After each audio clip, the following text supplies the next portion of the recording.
Baseball. Although it is known as America's pastime, it is played all over the world. One of the countries it is played in is Japan. Introduced to Japan in the 1870s, baseball is now one of the most popular sports there. Horace Wilson, a professor at the Keisei School, thought his students needed more exercise, so he taught them how to play.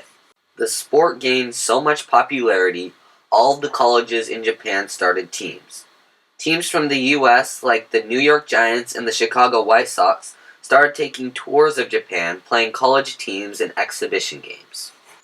In 1934, future Hall of Fame inductees such as Babe Ruth and Lou Gehrig went on a tour of Japan, playing 18 games against the Japanese All-Star team.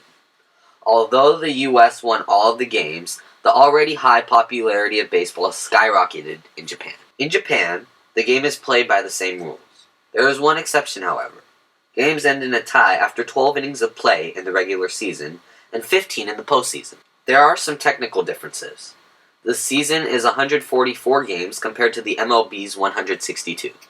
Due to the size of Japan, there are only 12 teams, so only 6 make it to the playoffs. Most teams are not named after the city they are in, but the company that owns them.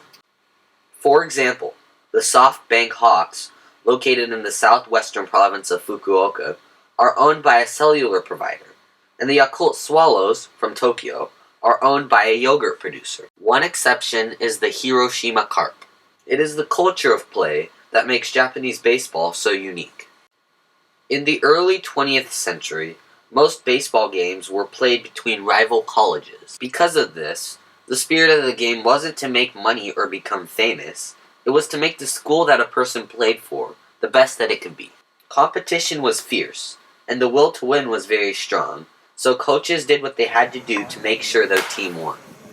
Players would take hundreds of swings during practice, and pitchers would throw close to 300 pitches, 3 times what a normal pitcher would throw on average per game.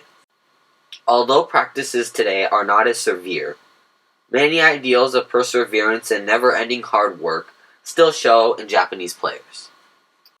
Not only is the culture of the players different, the fans act differently as well.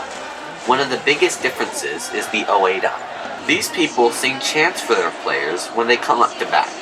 Normally seated in the outfield, they stay the whole game whether their team is winning or losing. The away team also assembles an Oedan to show up to games in opposing team stadiums.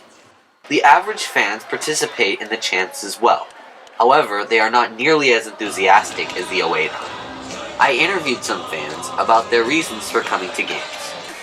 どうして野球やってたんで野球見るのが好きなんです。この雰囲気が好きだからですね。 The concessions are mostly Japanese bento boxes, but there are some Western foods, like hamburgers, sold at the stadiums. Young women sell beer and sake to people in the stands, which is a very uncommon practice in the US. As we can see, there are many differences and similarities between US and Japanese baseball. Although the two play by the same rules, what's outside the field, the culture is very different. I am very glad I have been able to experience both types of baseball.